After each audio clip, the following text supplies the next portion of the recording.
This episode of the Well Aware podcast features Lisa Smith, host of the Recovery Rocks podcast, author of Girl Walks Out of a Bar, and former practicing lawyer. Together, Lisa and Dr. Grawert discuss the complexities of high-functioning addiction, navigating alcohol in a field with the heavy drinking culture, and Lisa's unique recovery tool, the Sobriety Deck. Let's get started.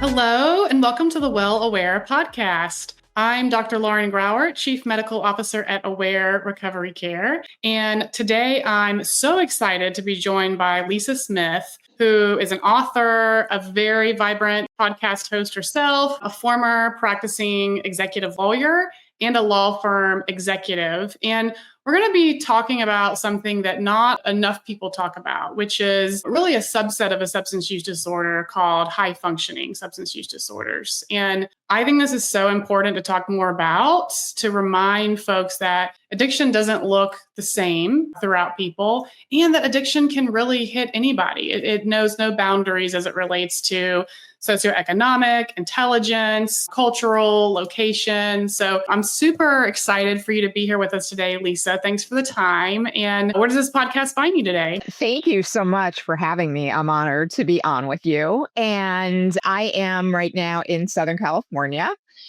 just north of San Diego. Awesome. Totally wish I was there. Well, let's just bust right into it. You have an awesome memoir called Girl Walks Out of a Bar that really resonated with a lot of people navigating high function addiction. And for those who are new to you, just give us a little bit of your origin story and what led you to write the book and kind of the response from the book. Sure. I was, like many people who fall into the category at some point of quote unquote high functioning addiction. I was always a perfectionist as a kid, great student. My dad was a judge. I learned to, be interested in law early. And I went from, I all A's in school. And after college, I went to law school. And again, like just being a perfectionist and striving to get to the top, I took a job right out of law school at what's known as Big Law, one of the big US law firms I was in New York City at the time, and for 30 years. And when I got into that job, it was my first time living by myself, my first time, with the next level of pressure that came with the crazy, exhausting schedule and the intensity of life in a big law firm.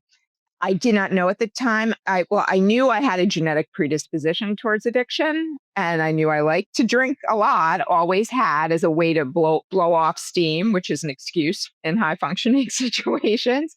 But what I didn't understand was that I had an underlying mental health issue. When I finally got sober, I was diagnosed with major depressive disorder and an anxiety disorder. All of that led me into a 12-year downward spiral, that took my drinking from, social all the way to the last 18 months of it. I was no longer practicing. I was at the time a director of client development at a big law firm. I was addicted 24/7 to alcohol and cocaine. I had to drink to get out of bed in the morning. Mm-hmm. And because I had to go to work and function, I used the cocaine, not for fun, but to negate the effects of the alcohol. So if I was slurry and drowsy, cocaine would straighten me up. And, there were a lot of reasons why I was able to still perform at that job and at that level. Had a lot of flexibility to work at home. I didn't have a boss in New York, but I worked with the partners in New York.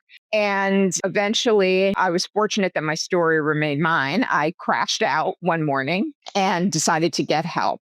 And as soon as I got sober, I realized I started writing as a way to not only tell my friends and family who were not aware of anywhere near the extent of my problem, but as a catharsis for myself. And when I realized, I felt so alone in that addiction, but I knew it couldn't be me. Like, what did I do differently? There had to be other people. And I felt like if I could write my story down and it could help one other person not feel as alone as I did, that was what I wanted to do. And so that was the genesis of the book. Wow. Such a great, like you said, it sounds like almost like a self healing part of your journey in that beginning part. And, you graduated top of your class from Northwestern. Northwestern is something we have in common. And then you went on to our legal career. You kind of alluded to perfectionism and that drive. How do you see that perfectionism and maybe that type A personality exacerbated addiction, but also made it easier to hide at the same time? Because I feel like it's a double-edged sword there. That's exactly the way to put it. It's a double-edged sword, right? Because it is that perfectionism that often comes along with imposter syndrome, right? That it's like, I have to be perfect, yet I know myself I'm a fraud and they're all going to figure that out. Um, that drive helps us.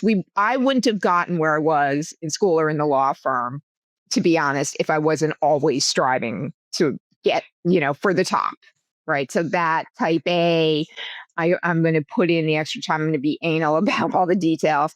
That helped me get there. At the same time, it is an unrealistic perfectionism that we live with. It's an unrealistic goal, right? There is no one who is perfect 100% of the time. And, there is no such thing as perfect. And there is no such thing as, kind of like, if I just do, really do great on this deal, then I'm going to be okay. Then I'm going to, and the perfectionism is really something that I found, at least I was unable to get out of that mindset and relax. It wasn't like I was at the end of the day being like, great job. Okay. See you tomorrow. It would still spin and spin. And to shut that voice out, I would drink. That would, and look, I always say that the legal profession is soaked in alcohol. I mean, it's completely normalized to use alcohol as a stress management tool. I'm so fascinated. You led right into it, how you navigated that while you were struggling with addiction personally, like with so many, I would imagine, client dinners, client interactions, happy hours. How did you, I guess my question is, both in the active addiction and in recovery, how did you manage that outward appearance professionally when it's so soaked in alcohol, as you said? Early on in my career, my drinking and my sort of, when anybody was going out to the bar after work, usually led by a partner or two, hey, who's going to come to the bar? I'd be like, I am. And I hate to say it, but it's true. I got to know a lot of the more senior people over drinks. And I wasn't the only one drinking. In a group of lawyers out at happy hour, having 4 drinks is not abnormal, and it's in a limited space, right, of a few hours. And it was easy for me. I was very aware, and I think it was part of the perfectionism. When I felt myself getting to a certain point, I would extract myself from the situation. I might go home and open another bottle of wine, but I didn't do it in front of my colleagues. So I could calibrate that pretty well.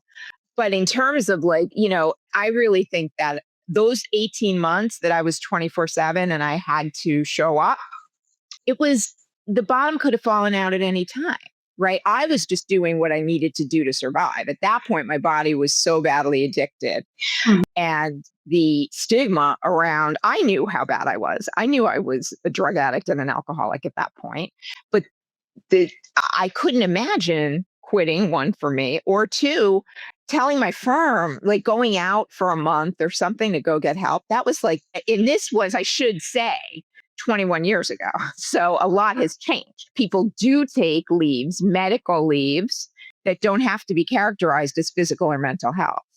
Somebody's on a medical leave. You don't know now what's going on.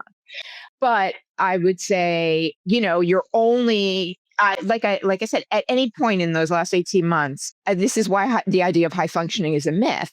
You're only high functioning until exactly the day you're not, right? The day you get a DUI, the day you miss a filing, the day I didn't crash out publicly.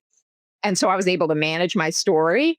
And I only stayed out for 5 days to have a detox in the hospital and went right back to work, which I don't recommend. So they didn't know what was going on, but that could you're high functioning today, but tomorrow morning that may all end. And the other point of being high functioning is that I was at a job that, was at a level, that was beneath my potential. Right. So I was doing great. I got a nice raise and bonus the month before I checked myself into detox. But I was in a job that was well below my potential. And I realized when I got sober that, 10 months later, I took an entirely different level job at another firm. And, I couldn't have even interviewed for that job when I was using.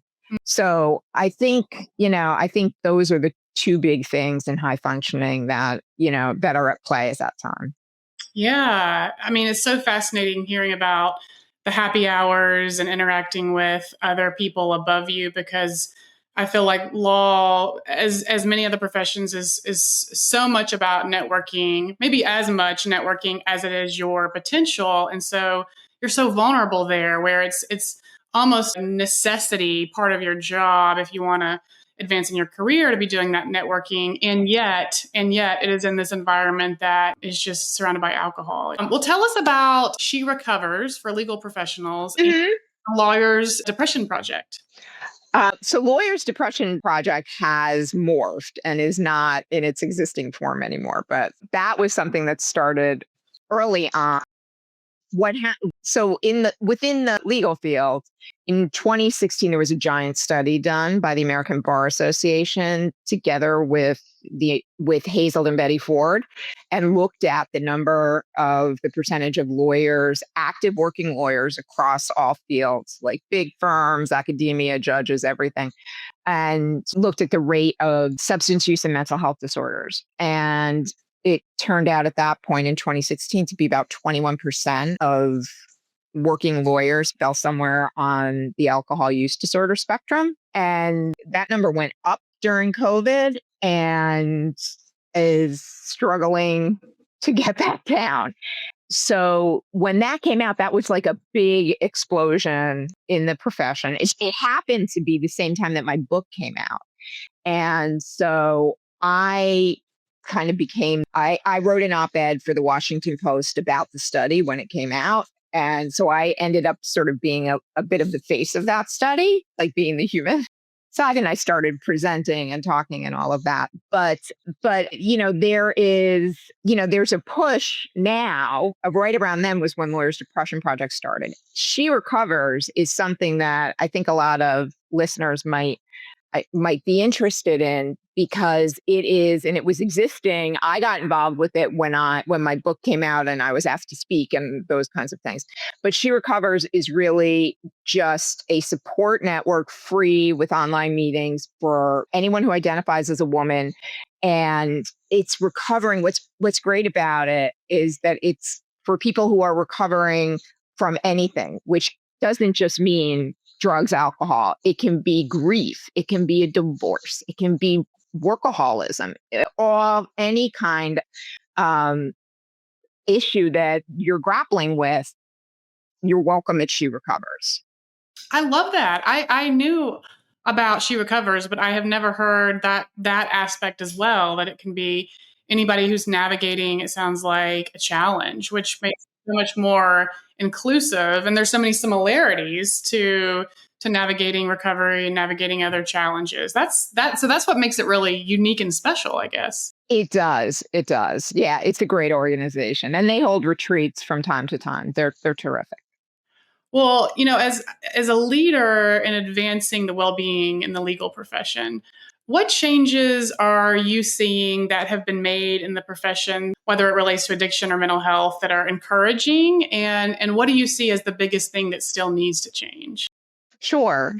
So there are definitely encouraging things that have been happening, but in terms of, looking at drinking more intentionally, and that's in the society as a whole, right? The whole sober curious movement, but really in COVID, the mental health discussion and the substance use discussion got cracked open for law firms. And that at that point, and to some extent, since that's maybe starting with the study, but more firms through COVID, and firms have added a lot of resources, right? So they have added things like, mental health apps that onto, free mental health apps. They've added partnerships with organizations like Lyra that provide mental health services. Mm-hmm. And they're doing it the right way, which is on a confidential, free basis for their people.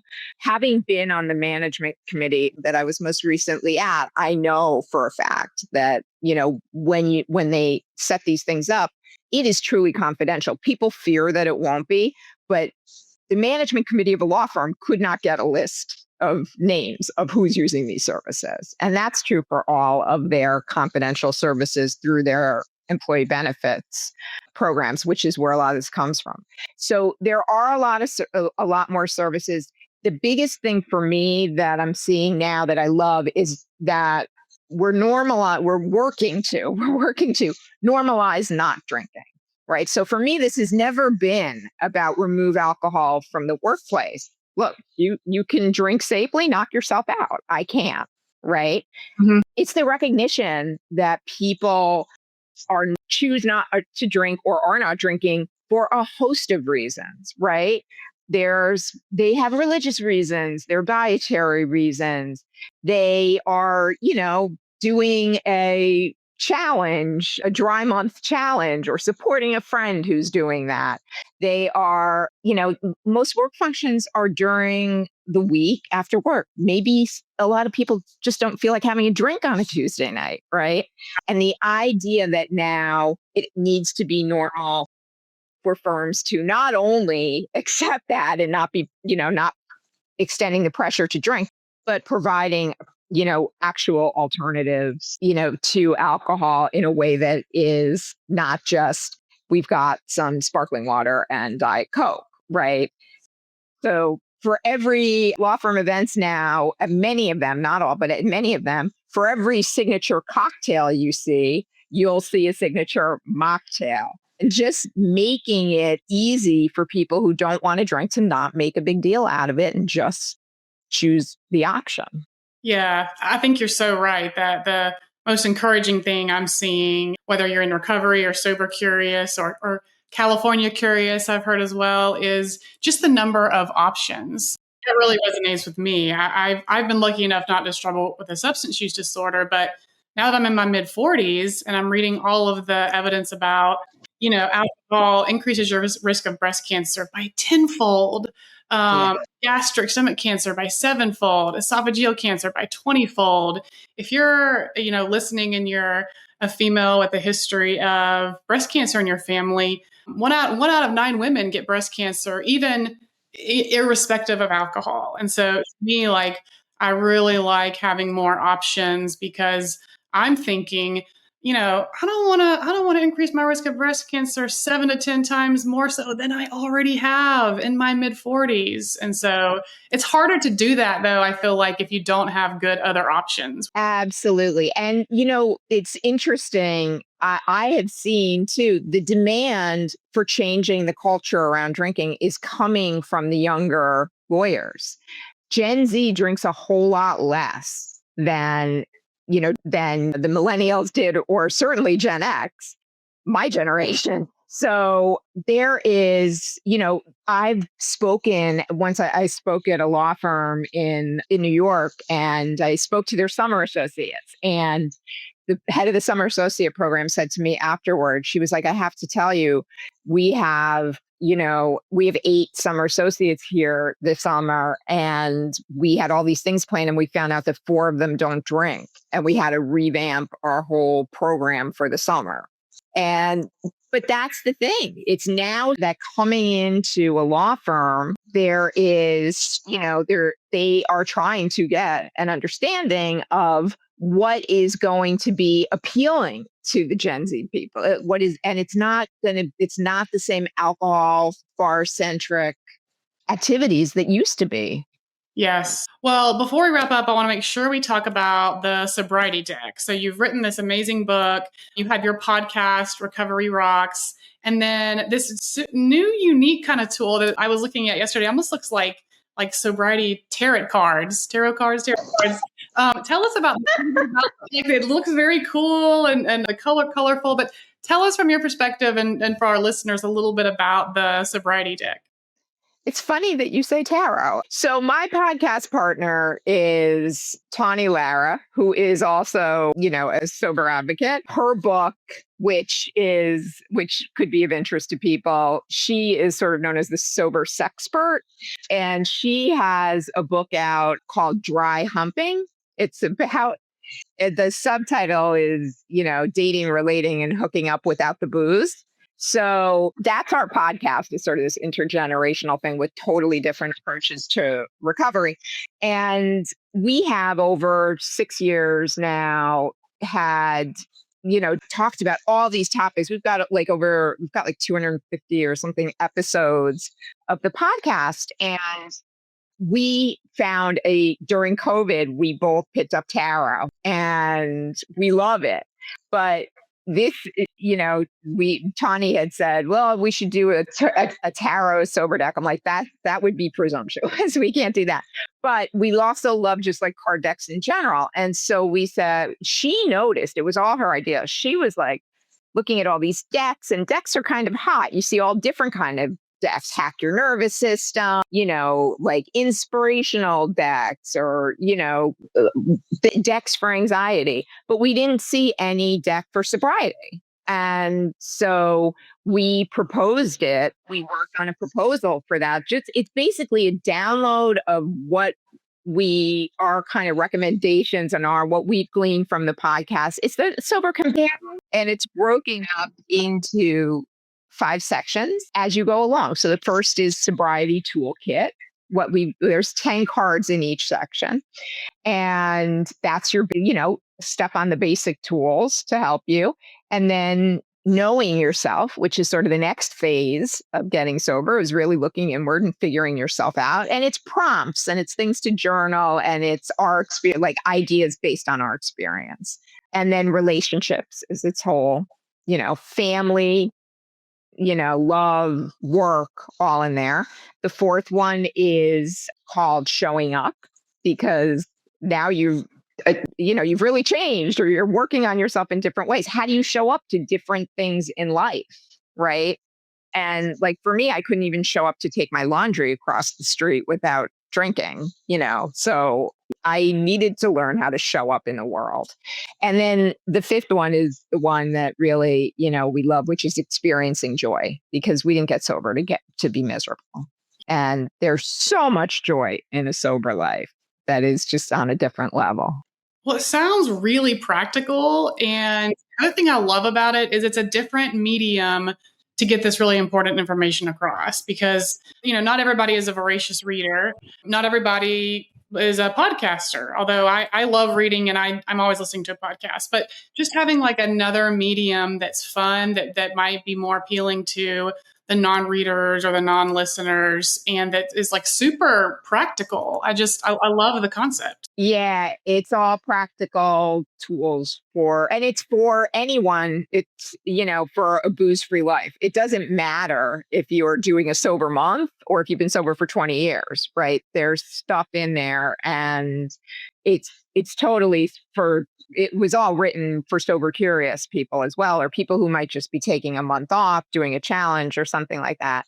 And we liked the idea that we wanted it to be practical. Like you could pull a card when you're, throw it in your bag when you're going out to the beach with your friends who are going to be drinking, and, you need a little support, just pull a card out of Showing Up or something like that, or, just to figure it out. There's literally a card that's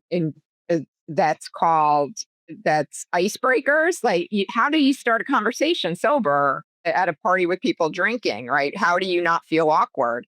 And so it's a list of icebreakers that you could put in your bag or put in your pocket and have ready to just chat at a party. It's supposed to just be this companion. It's all drawn from the podcast. So usable. Well, thank you so much for joining me today. And, on behalf of everyone listening, thank you so much for the work that you're doing to help others who are struggling, both who are in recovery and who might be thinking about going into recovery. I just can't thank you enough for that work. It's so important. And if you're listening, you can find the Sobriety Deck everywhere from Amazon to Barnes & Noble. Be sure to check out Lisa's podcast, Recovery Rocks. It's available wherever you get podcasts. You can also find her on Instagram. Her handle is Girl Walks Out. And if you or someone you know is struggling with addiction, Aware Recovery Care can help. Please give us a call, 844-292-7372. We have in-home programs. We have virtual programs. We're here to meet you literally where you're at, literally and figuratively. And thank you for joining Lisa and I today. Until next time, take care of yourself, and thank you for the time.